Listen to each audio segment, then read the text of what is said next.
अभी थोड़े दिन पहले ये अग्निवीर स्कीम लेके आए, अग्निवीर योजना।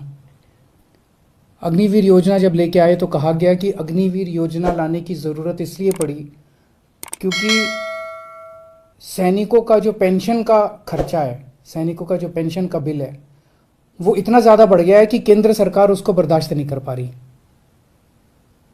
आज़ादी के बाद से आज तक पहली बार ऐसा हुआ है कि कोई केंद्र सरकार ये कह रही है कि हमारे से सैनिकों की पेंशन का बिल बर्दाश्त नहीं कर किया जा रहा। आज तक कभी किसी सरकार ने ये नहीं कहा कि देश की सुरक्षा के लिए पैसे की कमी पड़ गई है। आज तक किसी सरकार ने ये नहीं कहा कि सैनिकों की पेंशन का पैसा हम नहीं दे पा रहे हैं। सैनिकों को पेंशन दे के हम एहसान नहीं करते। सैनिक हमारे ऊपर एहसान करते हैं जब वो बॉर्डर के ऊपर अपनी जान दांव पे लगाते हैं। ऐसा क्या हो गया केंद्र सरकार को कि केंद्र सरकार के ऊपर केंद्र सरकार अब सैनिकों के पेंशन की बिल भी, पेंशन सैनिकों का पेंशन भी देने की हालत में नहीं बची है और उन्होंने उस पेंशन के बिल को ख़त्म करने के लिए अग्निवीर योजना लेके आए हैं। अभी कुछ दिन पहले कहा गया कि हर 5-5 साल में केंद्र सरकार केंद्रीय कर्मचारियों के लिए एक वेतन आयोग बनाती है। 8वां वेतन आयोग अभी बनने वाला था। 8वां वेतन आयोग, केंद्र सरकार ने कहा है कि अब हम 8वां वेतन आयोग नहीं बनाएंगे।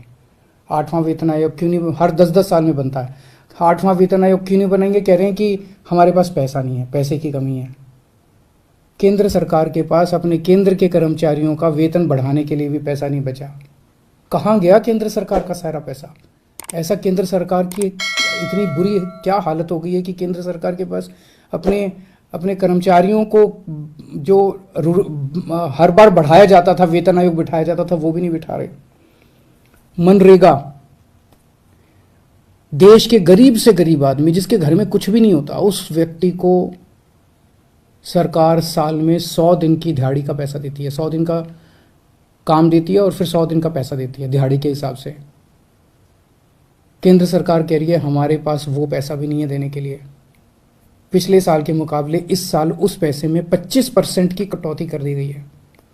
देश के सबसे गरीब, सबसे मजदूर आदमी, किसान मजदूर, रिमोट इलाकों में जो देश में रहते हैं, गांव में रहते हैं, वो लोग दिहाड़ी के हिसाब से साल में 100 दिन की दिहाड़ी करते थे और सरकार उनको गड्ढे खोदने का काम करते थे, कहीं कुछ सड़क बनाने का काम करते थे, उनको सरकार 100 दिन की दिहाड़ी दिया करती थी।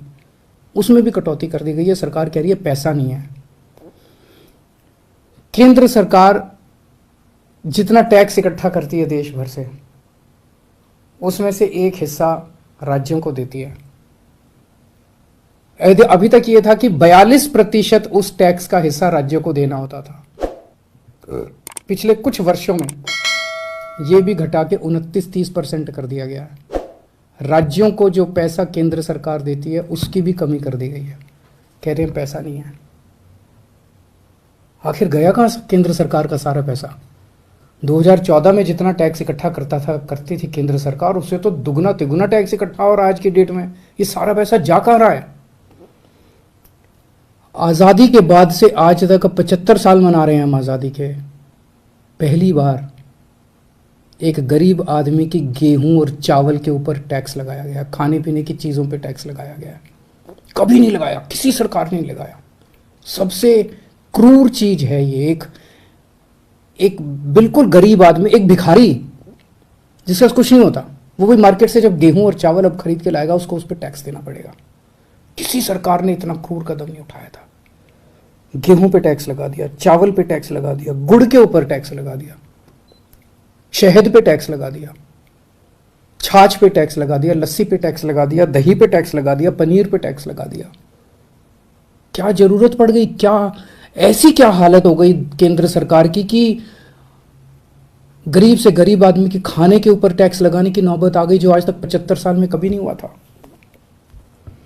और केंद्र सरकार ने पेट्रोल और डीजल के ऊपर इतना टैक्स लगा रखा है, हर रोज बताते हैं 1000 करोड़ रुपए का, 1000 करोड़ रुपए की पेट्रोल और डीजल से टैक्स पे आमदनी होती है। साल में लगभग 3.5 लाख करोड़ रुपए की आमदनी होती है केंद्र सरकार की पेट्रोल और डीजल पे जो टैक्स लगा रखा है।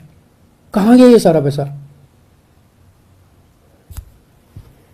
और अब कह रहे हैं कि सारी जितनी सुविधाएं जनता को फ्री में मिलती हैं वो बंद होनी चाहिए। सारे सरकारी स्कूल या तो बंद किए जाएं और या सारे सरकारी स्कूलों में बच्चों से फीस ली जाए, ऐसा कह रहे हैं ये लोग। आप सोच के देखो, अगर सरकारी स्कूलों में फीस लगने लग गई, देश के कोने कोने के अंदर सरकारी स्कूल, वैसे ही सरकारी स्कूलों के अंदर पढ़ाई खराब है, और अगर सरकारी स्कूलों में फीस लगने लग गई तो बच्चे को तो कोई नहीं पढ़ा पाएगा। आधे से ज्यादा बच्चे इस देश के अनपढ़ रह जाएंगे। देश आगे कैसे बढ़ेगा? कह रहे हैं कि सारे सरकारी अस्पतालों के अंदर अब पैसे लगने चाहिए, सरकारी अस्पतालों में जो फ्री का इलाज होता है वो बंद होना चाहिए। सरकारी स्कूलों से मेरे को याद आया कि कई राज्य सरकारों ने अब सरकारी स्कूलों में फीस लगा भी दी है। मैंने मीडिया में खबरें पढ़ी हैं कि एक राज्य के अंदर 120 रुपये महीना फीस लगा दी है, एक राज्य के अंदर 500 रुपये महीना फीस लगा दी है। कहाँ से लाएगा एक गरीब आदमी 500 रुपये महीना अपने बच्चों को पढ़ाने के लिए? अब ये सारे देश के अंदर सरकारी अस्पतालों के अंदर कह रहे हैं कि सरकारी अस्पतालों में बिना पैसे दिए इलाज नहीं होगा। गरीब आदमी के पास इलाज कराने के पैसे नहीं है, वो कहां से लाएगा पैसे इलाज कराने के लिए? और जिसके पास पैसे नहीं है उसका इलाज नहीं होगा, मर जाएंगे गरीब लोग इस देश के। और अब ये कह रहे हैं कि राशन भी, फ्री का राशन भी बंद होगा। फ्री नहीं होना चाहिए, फ्री का राशन भी बंद कर देना चाहिए। 75 साल तक जितनी केंद्र सरकारें आई, किसी को ऐसा घाटा नहीं हुआ कि फ्री का राशन बंद कर दिया गया। कब से मिल रहा है फ्री का राशन? कब से राशन की दुकानें कब से हैं? अब ये फ्री का राशन भी बंद करना चाहते हैं। प्रश्न उठता है, ये सारा पैसा केंद्र सरकार का गया कहां? 2014 में लगभग केंद्र सरकार का 20 लाख करोड़ का बजट होता था। आज केंद्र सरकार का लगभग 40 लाख करोड़ का बजट है। तो ये सारा पैसा जा कहां रहा है? इन्होंने अपने दोस्तों के, इन्होंने बहुत सुपर रिच लोगों के, जो अरबपति लोग हैं, ऐसे ऐसे लोगों के इन्होंने 10 लाख करोड़ रुपए के कर्जे माफ कर दिए। सरकारी पैसे से इन्होंने, इनमें जितने के कर्जे माफ किए, कई इनके दोस्त हैं। सरकारी पैसे से इन लोगों ने सुपर रिच लोगों के, अरबपति लोगों के 10 लाख करोड़ रुपए के कर्जे माफ कर दिए। किसी के 7,000 करोड़ रुपए माफ कर दिए, किसी के 10,000 करोड़ रुपए माफ कर दिए, किसी के 5,000 करोड़ रुपए माफ कर दिए। क्यों?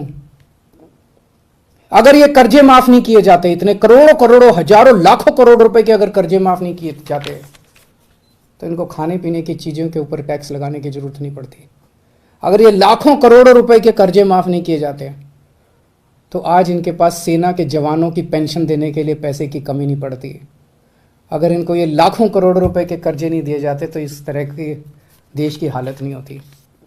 एक और चीज पता चली है, अरबपति सुपर रिच लोगों के, इन्होंने बड़ी बड़ी कंपनियों के 5 लाख करोड़ रुपए का टैक्स माफ कर दिया। एक तरफ तो कर्जे माफ कर दिए और दूसरी तरफ इनसे जो टैक्स लेना था वो टैक्स माफ कर दिया। गरीब आदमी पे टैक्स लगा दिया। आपके गेहूं, आपके चावल, आपकी दही, आपकी छाछ, आपकी लस्सी, आपकी गुड़, आपकी शहद के ऊपर टैक्स लगा दिया। बड़े बड़े अमीर लोगों के 5 लाख करोड़ रुपए के, पिछले कुछ सालों में 5 लाख करोड़ रुपए के इन्होंने टैक्स माफ कर दिए। इन्होंने छूट दे दी इनको। इस देश का आम नागरिक आज ठगा हुआ महसूस कर रहा है। इस देश का आम नागरिक आज धोखा महसूस कर रहा है। ऐसे देश आत्मनिर्भर कैसे बनेगा? ऐसे तो अपने देश के युवाओं का और बच्चों का भविष्य अंधकार में है।